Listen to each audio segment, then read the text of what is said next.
Bem-vindos e bem-vindas. Agora nós estamos aqui outra vez com o professor Fábio Moraes, um pouco para repercutir aí sobre a websérie que ele está fazendo de Bancário do Futuro, que levanta temas fundamentais. Então, nós assistimos aí os últimos vídeos que você fez, professor Fábio, tem temas interessantíssimos. Essa turma do MIT que você trabalhou aí, eu acho que realmente, especificamente, fiquei muito impactado aqui conversamos sobre isso aqui antes da gravação, sobre Peter Senge. Eu acho que como é que o bancário está vivendo esse processo, que é um processo, porque eu pergunto para você, a noção do trabalhador polivalente, de qualquer forma, já está colocado aí na praça faz tempo, Sim. né?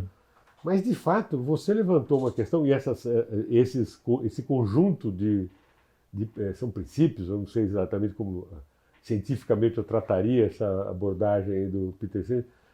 Isso agora é que chega de uma vez para a indústria financeira, né? Me explica um pouco isso, como é que o bancário, as instituições financeiras ficaram vivendo sem esse trabalhador polivalente, porque talvez o sujeito está lá no dia a dia tocando a função dele, cuidando daquela sequência de documentos que ele faz no sistema, etc. Tal. Talvez ele ache que já esteja pronto para o futuro, né? O que são os desafios para essa pessoa que não se deu conta, sei lá eu, que a ideia do trabalhador polivalente chegou para a indústria financeira? Bom, Crivelli, antes de mais nada, obrigado pela oportunidade, é um prazer estar com vocês aqui. E realmente a ideia da polivalência não é algo novo. Nos anos 80 já se falava em círculos da qualidade e no trabalhador que conhece mais de uma função. O próprio Deming, que foi um professor importante americano, foi no Japão e ensinou os japoneses a trabalhar de uma maneira diferente. Depois os japoneses invadiram a indústria americana e acabaram com a indústria automobilística americana. São coisas interessantes. Mas no século passado, tinha uma mudança de postura em relação a hoje. Na virada do século XX para o século XXI, surgiu o tal do trabalhador do conhecimento. Essa sociedade do conhecimento ela ganhou força nos anos 90, no começo do século XXI. Isto é, um trabalhador que não bastava apenas conhecer o seu trabalho, ele tinha que conhecer tendências, conhecer as formas de comportamento humano, as formas de relacionamento com as pessoas. No Brasil, se for pegar um pouco, o Código de Defesa do Consumidor é dos anos 90, né? Completou 30 anos agora, recentemente. Foi um marco, né? Um marco das empresas começarem a ver o consumidor de outra forma. E o trabalhador também tinha que entrar nessa mudança, de procurar o respeito, a conversa, o diálogo, o relacionamento. Então, todo esse contexto dos anos 90, começo do século XXI, foi a criação de um novo profissional. Tivemos, junto com isso, a revolução digital, a internet. Eu me lembro bem da internet, eu fui executivo do setor de internet no final dos anos 90, não sei se você se lembra, mas a internet era através de um modem que você ligava na parede. E discava, né? E discava, tinha um discador. E quando você usava a internet, não dava para usar o telefone, né? Porque era a mesma linha. Eu peguei essa época aí. Então a internet começou nessa época, 96, 97, e foi um advento que possibilitou essa grande aldeia global, esse grande mundo interconectado que acabou se desenvolvendo agora nos últimos 10, 15 anos. Então, todas essas mudança de forma de trabalhar, de relacionar entre empresa e consumidor. No caso do Brasil, baseado numa legislação que foi o Código de Defesa do Consumidor, muito importante. Os avanços tecnológicos que vieram também na virada do século e se intensificaram nos primeiros anos do século XXI, criou um ecossistema que possibilitou e obrigou que o trabalhador mudasse sua forma de trabalhar. Então, a revolução digital está trazendo e vai continuar trazendo mais a questão da automação. Alguns empregos vão realmente desaparecer, Crivelli, e quais são esses empregos? São os empregos que não têm criatividade, né? Todo emprego que a pessoa faz um trabalho repetitivo, sem criatividade e que não se espera do trabalhador uma análise de complexidade, esses empregos tendem a desaparecer. Então, como é que vai ser o mercado de trabalho e vai influenciar não só o bancário, mas todos os segmentos da economia?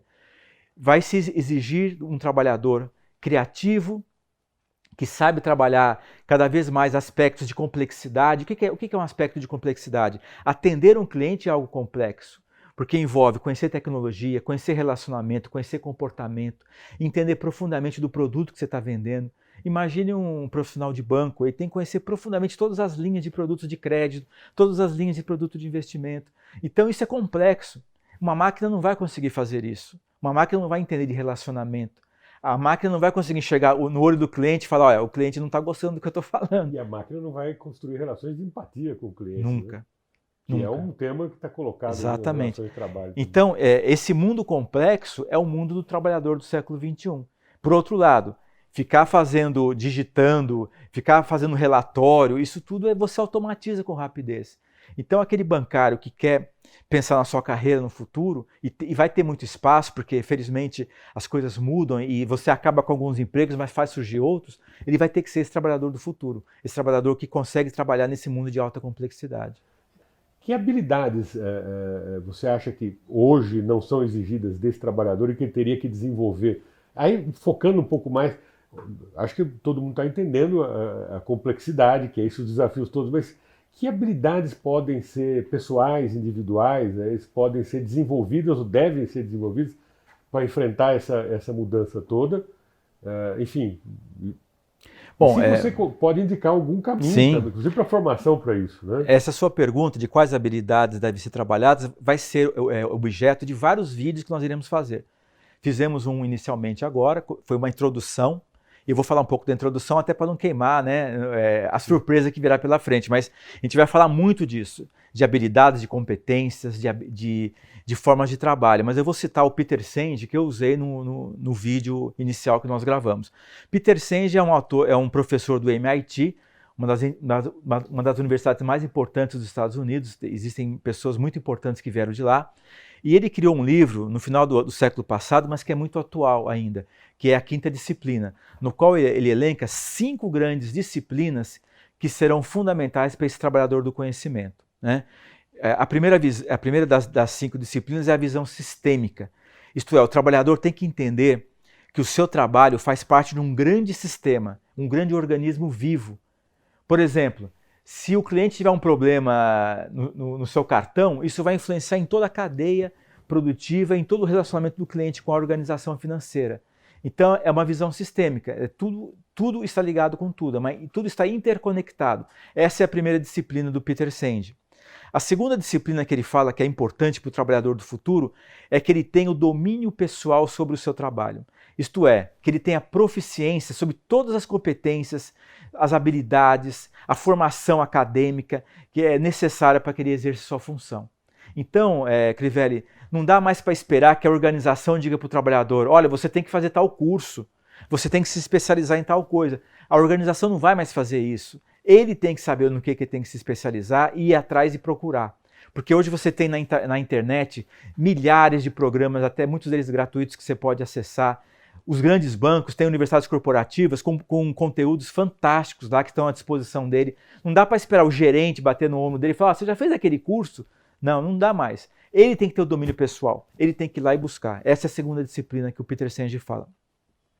A terceira é visão compartilhada. Não dá mais para eu buscar no meu trabalho verdades que são só minhas. Porque pensa bem, quando eu atendo um cliente, você tem o gerente da conta do cliente, você tem a área de riscos que está lá atrás avaliando, você tem a área de crédito, você tem a área de atendimento, auditoria, qualidade. Então, o trabalho para atender o único cliente, ele é um trabalho compartilhado. Então, tem que ter essa visão compartilhada do cliente. Então, é a terceira disciplina que ele cita. A quarta disciplina é o trabalho em equipe, né? Isto é, não dá mais para trabalhar sozinho, e perceba que são competências que estão ligadas uma à outra. Se tem visão compartilhada, consequentemente você tem que trabalhar em equipe, tem que ter a visão sistêmica, tem que ter o domínio pessoal. Então são competências que trabalham em conjunto. E a última são os modelos mentais. O que significa isso? O Peter Senge fala que todos nós temos modelos mentais. O que é isso? É uma maneira arraigada de você enxergar o mundo. E é difícil você se livrar deles. Os modelos mentais, muitas vezes eles ajudam, muitas vezes eles atrapalham. Se eu acredito que o meu trabalho eu tenho que fazer sozinho, isso é um modelo mental. É difícil de eu acreditar que eu tenho que fazer compartilhado. Então o que o Peter Senge fala? Você tem que conhecer os seus modelos mentais e abrir espaço para você muitas vezes abrir mão deles. E aí é importante você ter o diálogo, entender o que o outro acredita também, aí você vai entrar em crenças e valores que são importantes também, para você ter uma maneira de enxergar o mundo que seja compartilhada. Então essas 5 disciplinas, segundo Peter Senge, são formas modernas de você trabalhar e você ser um profissional do futuro. Olha, tem 2 pontos aí que você coloca, professor, que eu acho que são, eu gostaria de explorar um pouco mais. A visão sistêmica, né? Primeiro precisa destruir a linha fordista de montagem para que a pessoa possa, ou seja, a empresa e seu processo interno se descortinar aos olhos do trabalhador que está lá no sistema financeiro. E tem muita empresa aí na indústria financeira que não conseguiu nem se desfazer da linha de montagem. Vai ter muita dificuldade para construir isso, ou seja, de oferecer essa oportunidade, porque veja, nós estamos aqui para discutir os interesses daqueles que estão fazendo carreira no mercado. Seria bom eu trabalhar numa empresa que não conseguiu nem fechar, nem sair da linha de montagem? Isso é uma primeira preocupação.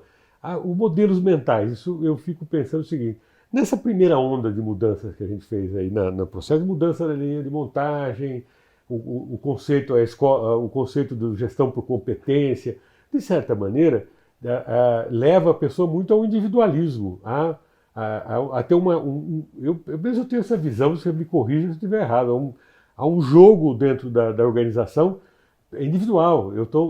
Quanto mais eu entrego, mais eu me destaco, mais eu faço. Veja os gerentes. Os gerentes constroem o seu ciclo de relações e depois se sentem donos da carteira de clientes e depois vão planejar sua carreira para um outro banco, etc., tentando levar a carteira de clientes. Isso soma com outro assunto que você falou, essa coisa do compartilhamento. Vai dar para ter essa carreira de lobo solitário?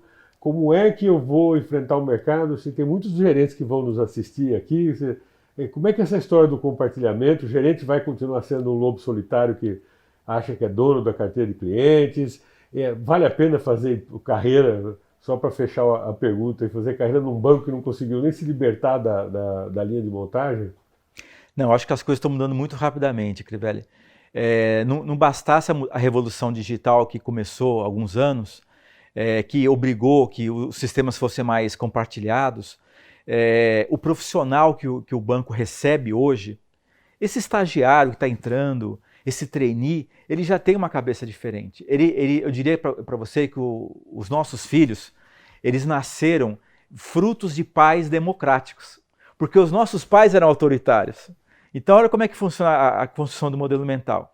Os nossos pais autoritários fizeram com que nós buscássemos ter uma vida mais democrática e passássemos essa cultura para os nossos filhos. Então, esses estagiários de 18, 19 anos que estão entrando nos bancos já têm essa forma de trabalhar, porque eles cresceram em ambientes democráticos. Então, para eles é muito fácil trabalhar em equipe. Porque a nossa geração é muito competitiva, né? Sim, mas olha que interessante, nós crescemos num mundo competitivo, os baby boomers, o pessoal da geração X, cresceu no mundo competitivo. Por outro lado, procurou dar uma educação democrática para os filhos. Então é uma coisa meio, pode parecer antagônica, mas é assim que as coisas funcionam na sociedade. Então nós criamos profissionais, que são nossos profissionais hoje, que já têm essa facilitação, essa facilidade em co-criar.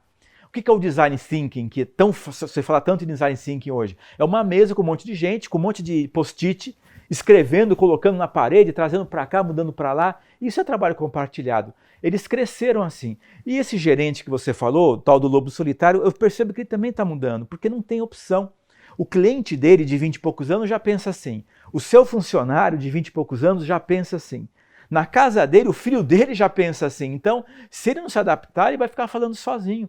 E aí, mesmo as metas, os resultados que se busca e se cobra dele, já são cada vez mais de uma forma compartilhada. Então, Crivelli, não tem como, não tem opção. Ou ele se adapta e muda, ou ele vai ficar falando sozinho e o mercado não vai ter lugar para ele. Olha, muito obrigado, professor Fábio Moraes. Eu acho que vocês estão vendo aqui um exemplo do que vai ser essa nova produção que nós vamos fazer. Você vai ver aqui um papo direto, reto, aqui com o professor Fábio Moraes sobre como é que você planeja a sua carreira, como é que você enxerga o seu trabalho e os desafios que você vai enfrentar pela frente. Até o próximo encontro. Muito obrigado e esperamos vocês lá. Obrigado a todos e a todas.